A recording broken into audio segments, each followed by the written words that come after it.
முதலமைச்சரை பொறுத்தவரை அந்த வீடியோவில் பல கருத்துக்களை தெரிவித்திருக்கின்றார்கள். அதில் எங்களுக்கு ஏற்புடையதல்ல. 1960 தமிழகத்தை பார்க்க வேண்டும் அப்படின்னு ஒரு வார்த்தையை சொல்லியிருக்கிறாரு.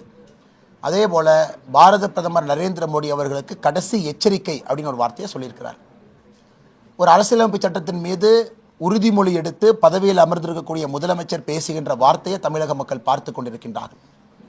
1996 பாராளுமன்றத்தில் தொடர்ந்து சகோதரிகள் பெண்களுக்கு கொடுக்கக்கூடிய 33% இடஒதுக்கீடு மசோதாவை எத்தனை முறை திராவிட முன்னேற்ற கழகம் பாராளுமன்றத்தில் ஆக்கப்பூர்வமாக பேசியிருக்கிறாங்க. 96, அதன் பிறகு 20 ஆண்டு காலம் தோல்வி.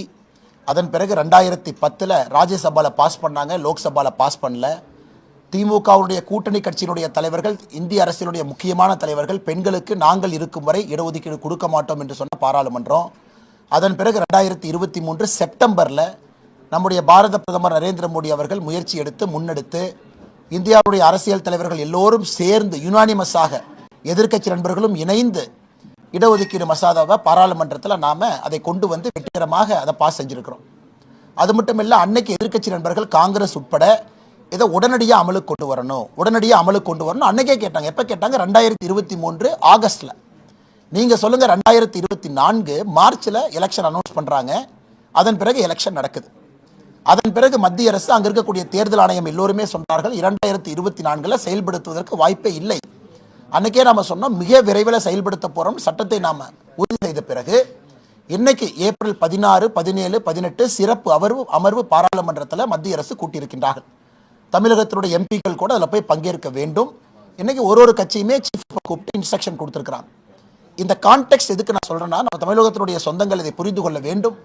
திராவிட முன்னேற்ற கழகத்தை பொறுத்தவரை பாராளுமன்றத்தில் வெறும் பேச்சை மட்டும்தான் பேசினாங்க. ஆக்கப்பூர்வமாக சகோதரிகளுக்கு 33% இடஒதுக்கீடை பற்றி எங்கேயுமே பேசல.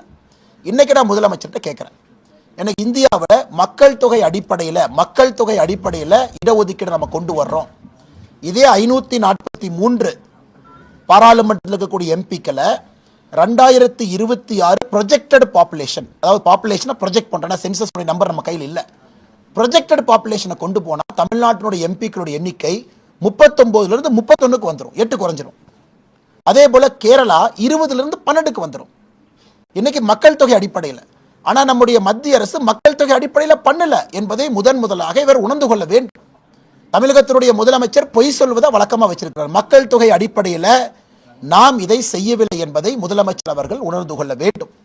இன்னைக்கு 543 சீட் அப்படியே ஒன்தடா நம்முடைய சகோதரிகளுக்கு 33% இடஒதுக்கீடு கொடுத்தீங்கன்னா அதற்கு நிறைய அரசியல் கட்சிகள் எதிர்ப்பு தெரிவிக்கிறாங்க. இருக்கக்கூடிய 543 அப்படியே 33% பிரிக்க முடியாது, ஏன்னா அரசியல் கட்சிகள் எதிர்ப்பு தெரிவிக்கிறாங்க. இன்னைக்கு மத்திய அரசு எல்லா கட்சிகளோடு இணைந்து அனைத்து அரசியல் கட்சி கூட்டத்தையும் போட்டு சட்ட வல்லுநர்களோடு சேர்ந்து நிறைய அமைப்புகளோடு பேசி இந்த பாரத பிரதமர் நரேந்திர மோடி அவர்கள் டெல்லியில் சகோதரிகள் தாய்மார்கள் இருக்கக்கூடிய சிறப்பு கூட்டத்தில் பேசினாங்க. எப்படி இதை கொண்டு வந்தோம்? இன்னைக்கு நாம் கொண்டு வருவது யாருக்கும் பிரச்சனை இல்லாமல் சகோதரிகளுக்கு 33% இடஒதுக்கீடை கொண்டு வர வேண்டும் என்று சொல்லுகின்றோம். இன்னைக்கு நாம் என்ன சொல்றோம்? 543 லோக்சபா எம்பிக்கள், அதை இன்னைக்கு நம்மகிட்ட பில் கிடையாது. நம்ம எல்லோருமே பேசுவது 50% அதை உயர்த்தணும் அப்படின்னா 816 எம்பிக்கள், 816 பாராளுமன்றத்தினுடைய உறுப்பினர்கள், அதுல 33% இடஒதுக்கீடு. இதுல ஆக்கப்பூர்வமாக எல்லோரையும் எடுத்துட்டு போகணும்னு பிரதமர் அவர்கள் பிரதமர் ஆக்கப்பூர்வமாக இதை பேசிட்டு இருக்கிறாங்க. நம்முடைய அமைச்சர் பியூஷ் கோயல்ஜி அவர்கள் இன்னைக்கு நிறைய பத்திரிகையில பேட்டி கொடுத்திருக்கிறாங்க. இது யாருக்கும் எதிரானது இல்லை. மக்கள் தொகை அடிப்படையில் நாம இடஒதுக்கீடு செஞ்சிருந்தோம்னா 39 தமிழகத்தினுடைய எம்பிக்கள் எண்ணிக்கை 31 வந்திருக்கும், 8 நாம் இழந்திருப்போம். அதற்கெல்லாம் மதிப்பளித்து தான் மத்திய அரசு மக்கள் தொகை அடிப்படையில் நாங்கள் செய்யல. நாங்க ஓவராலா இந்த பையை இன்க்ரீஸ் பண்றோம். ஓவராலா 543 அதிகப்படுத்துகின்றோம். அதிகப்படுத்திய பின்பு அதுல 1/3 கொடுக்கிறோம். எப்படி அதிகப்படுத்துறோம்? இன்னைக்கு இருக்கக்கூடிய எல்லா மாநிலங்கள் யாருக்கும் எந்த பிரச்சனையும் ஏற்படாத அளவுக்கு நேரடியாக ஒரு மாநிலத்தையும் 50% உயர்த்துகின்றோம் என்று முதல் கட்டமாக நமக்கு தெரிய வந்திருக்கிறது. ஏன்னா பாராளுமன்றத்தில் அதிகாரப்பூர்வமாக நம்முடைய தலைவர்கள் சொல்லுவாங்க. அப்படி இருக்கும் பொழுது தமிழகத்தினுடைய எம்பிக்களுடைய எண்ணிக்கை 39 59 வரைக்கும் போறதுக்கான வாய்ப்பு இருக்கு.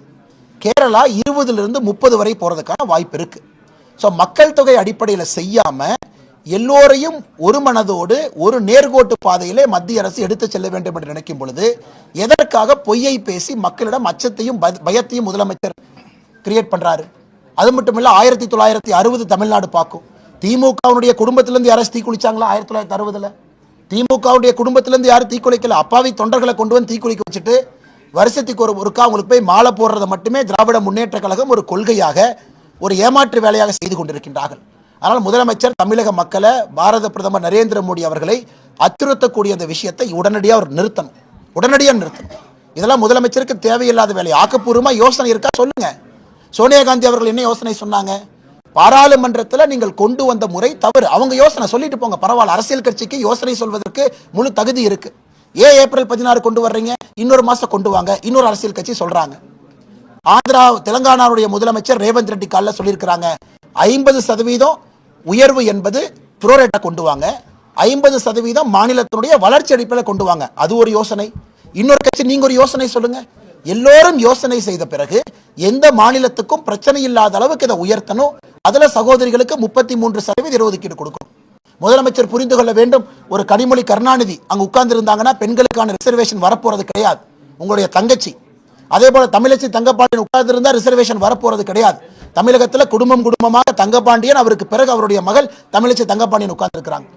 அதே போல தமிழகத்தில் யாரோ திராவிட முன்னேற்ற கழகத்தினுடைய சகோதரிகள் பெண் எம்பி இருக்கிறாங்கன்னா எத்தனை பேர் ஜென்யூனா கீழ இருந்து வந்திருக்கிறாங்க.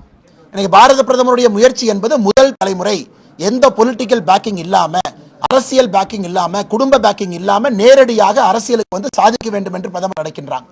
அதற்காகத்தான் பாராளுமன்றத்தில் சிறப்பு சிட்டிங்கை நம்ம கூப்பிட்டுருக்கோம். தமிழகத்தினுடைய தாய்மார்கள், சகோதரிகள் இதை நெஞ்சுரத்தோடு, சந்தோஷமா, முகமலர்ச்சியோடு இதை ஏற்றுக்கொள்ள போறாங்க. திராவிட முன்னேற்ற கழகத்தினுடைய பாராளுமன்ற உறுப்பினர்களோ, இந்திய அலையன்ஸினுடைய தமிழ்நாட்டினுடைய பாராளுமன்ற உறுப்பினர்களோ இதுக்கு சப்போர்ட் பண்ணலினா தமிழகத்தினுடைய சகோதரிகள் அவர்களை மன்னிக்க மாட்டார்கள். அதை வருகின்ற தேர்தலில் ஏப்ரல் 23 தேர்தலில் நம்முடைய தாய்மார்கள், தமிழகத்தினுடைய தாய்மார்கள், சகோதரிகள் அந்த கோபத்தை தேர்தலிலேயே காட்டிடுவாங்க.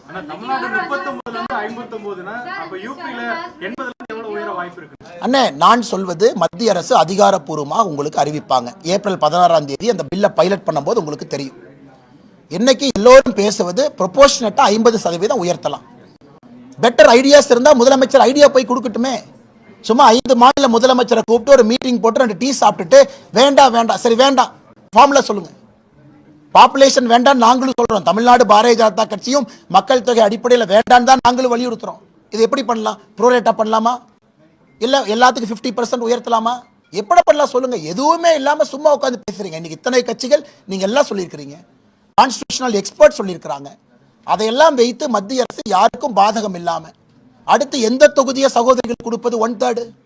இன்னைக்கு 543 தமிழ்நாடு 39 அப்படியே 1/3 பிரிக்கிறோம். 13 தொகுதியை பிரிக்கிறோம். திராவிட முன்னேற்ற கழகம் ஒத்துக்கொள்ளுமா? எந்த 13 கொடுக்கிறது? அந்த 13 பிரிப்பதற்கான வரைமுறை என்ன? அதை எல்லாம் பாராளுமன்றத்தில் ஏப்ரல் 16 மத்திய அரசு அந்த பில்லை கொண்டு வரும்போது தெளிவு கிடைக்கும். இன்னைக்கு எதுவுமே இல்லாம மக்கள் தொகை அடிப்படையில் யார் சொன்னா? மக்கள் தொகை அடிப்படையில் நாம் உயர்த்துகின்றோம் என்று யார் சொன்னார்கள் இவர்களுக்கு? எதற்காக முதலமைச்சர் வீடியோ போட்டு அச்சுறுத்தல் செய்யணும்? 1960 தமிழகத்தை பின்னோக்கி கொண்டு போக பார்க்குறாங்களா? இல்லை எதற்காக முதலமைச்சர் தேவையில்லாத இந்த வேலையெல்லாம் செய்யணும்? அதனால் தமிழக மக்கள் இதை பார்த்து கொண்டிருக்கின்றார்கள். ஆரோக்கியமான அரசியலை முதலமைச்சர் செய்யணுமோ விட்டு தேர்தல் நேரத்தில் ஒரு விஷயத்தை ஊதி பெரிதாக்கி விட்டு இதை பார்த்து யாரோ அப்பாவி தொண்டர் 2 பேர் தீ குளிச்சானா அதில் குளிர்காய்வதற்காக முதலமைச்சர் அவர் ஐடியா பண்ணிட்டு இருக்காருன்னு மிக தெளிவாக இந்த வீடியோல இருந்து நமக்கு தெரியுது.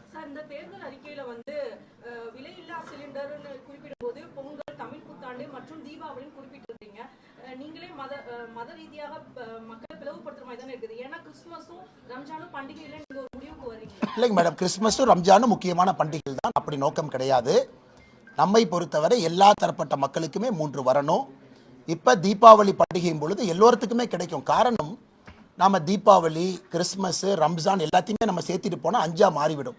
அதிகப்படியான மக்கள் எந்த பண்டிகையை கொண்டாடுறாங்களோ அன்னைக்கு தமிழ்நாட்டு மக்களுக்கு நம்ம கொண்டு போய் சேர்த்துறோம். இஸ்லாமியர் இருக்கிறாங்க, அவங்க சிலிண்டர் வச்சிருக்காங்க, அவங்களுக்கு 3 சிலிண்டர் வரத்தான் போகுது. கிறிஸ்தவ சகோதர சகோதரிகள் அவங்களுக்கு 3 சிலிண்டர் வரத்தான் போகுது. நாம் சொல்வது மெஜாரிட்டியா எங்க இருக்கிறாங்களோ 3 எப்படி பிரிச்சு கொடுக்க போறோம்? அதுக்கு ஒரு வரைமுறை இருக்கணும் இல்லையா? ஜனவரியா, மார்ச்சா, ஏப்ரலா, ஆகஸ்டா, ஜூலையா? அதனால் யாருக்கும் எதிரான தேர்தல் வாக்குறுதி எங்கேயும் கொடுக்கல. தமிழகத்தில் இருக்கக்கூடிய இஸ்லாமிய சொந்தங்கள் கிறிஸ்தவ சொந்தங்களை அனுசரித்து அரவணைத்து நம்மோடு எடுத்து செல்ல வேண்டும் என்கின்ற முழு அக்கறையோடு தான் இந்த மேனிஃபெஸ்டோ கொடுத்துருக்கிறோம். ஆனால் அதுக்கு ஒரு ஸ்டார்டிங் பாயிண்ட் இருக்கணும். எங்கேயும் இஸ்லாமியர்களுக்கு கிறிஸ்தவ நண்பர்களுக்கு 3 சிலிண்டர் கொடுக்க மாட்டோம் நீங்க சொல்ல, எல்லோருக்கும் சிலிண்டர். எந்த வரைமுறை அப்படிங்கறக்காக சொல்றோம். மெஜாரிட்டி ஒரு இடத்துல இருக்கும் பொழுது அதிகப்படியா அந்த நாட்களை பண்டிகையை கொண்டாடுவாங்க. அன்னைக்கு அவங்களுக்கு சிலிண்டர் தேவை இருக்கும். அதுதான் இதனுடைய அர்த்தமோ தவிர ஒரு கம்யூனிட்டியை நிராகரிக்க வேண்டும் என்பது என்னுடைய அர்த்தம் கிடையாது. கடந்த நாடாளுமன்ற தொகுதி மறுவரையறை அந்த 2009 காலகட்டத்தில் நடந்தப்ப சில தொகுதிகள் வந்து காணாம போச்சு. புதுக்கோட்டை மாதிரி பார்லிமெண்ட் தொகுதியெல்லாம் காணாம போயிடுச்சு. அதெல்லாம் ரொம்ப ரொம்ப அற்புதமான கேள்விங்க ஐயா. பாரதிய ஜனதா கட்சியினுடைய மாநில தலைவராக இருந்த பொழுது நான் தேர்தல் ஆணையத்துக்கு கடிதம் எழுதியிருக்கின்றேன். புதுக்கோட்டை பாராளுமன்ற தொகுதியை திரும்ப நீங்க கொண்டு வாங்கணும். தேர்தல் ஆணையம் எனக்கு பதில் கடிதம் எழுதியிருக்கின்றார்கள். அடுத்த தொகுதி வரைமுறை நடக்கும் பொழுது நாங்கள் இதை பரிசீலிப்போம் என்று தேர்தல் ஆணையர் எனக்கு தனிப்பட்ட முறையில் மாநில தலைவராக கே அண்ணாமலை மாநில தலைவராக பாரதிய ஜனதா கட்சி கடிதம் எழுதியிருக்கிறாங்க. அதனால் இதெல்லாம் ஒரு வாய்ப்பு. நாம் இந்த நம்பர் வரும்பொழுது தொகுதியை வரைமுறை செய்யணும், தொகுதியினுடைய கரெக்டாக கொண்டு வரணும். இன்னைக்கு புதுக்கோட்டை ஆளில்லாத தொகுதியாக இருக்குது. கரூருக்கு 2 பிச்சு கொடுத்தாச்சு, திருச்சிக்கு 2 பிச்சு கொடுத்தாச்சு, இங்கே 2 பிச்சு கொடுத்தாச்சு. புதுக்கோட்டை மக்கள் எந்த எம்பி போய் பார்க்கறனே தெரியல. 4 எம்பி அவங்களுக்கு இருக்கிறாங்க. இது தமிழ்நாட்டில் சகோதரர் கேட்டது போல இதற்கு முதலமைச்சர் ஃபைட் பண்ணாங்க, ஆதரவு கொடுக்குறோம். இதுக்கு முதலமைச்சர் சண்டை போடணும். தொகுதி வரைமுறையை சரியா பண்ணுங்க, எல்லா தொகுதியும் கரெக்டாக கொண்டு வாங்க, அதில் எல்லா தரப்பட்ட மக்களுக்கும் கரெக்டான ரெப்ரசன்டேஷன் கொடுங்க, மலையில் இருக்கக்கூடிய மக்களுக்கும் சரியான ரெப்ரசன்டேஷன் கொடுங்க, கடலோரத்தில் இருக்கக்கூடிய மீனவ சொந்தங்கள் ரெப்ரசன்டேஷன் கொடுங்க. இதுக்கு சண்டை போடலாமோ தவிர தேவையில்லாத விஷயத்தை இவராக நெருப்பை ஏற்றி இவராக குளிர்காய்ந்து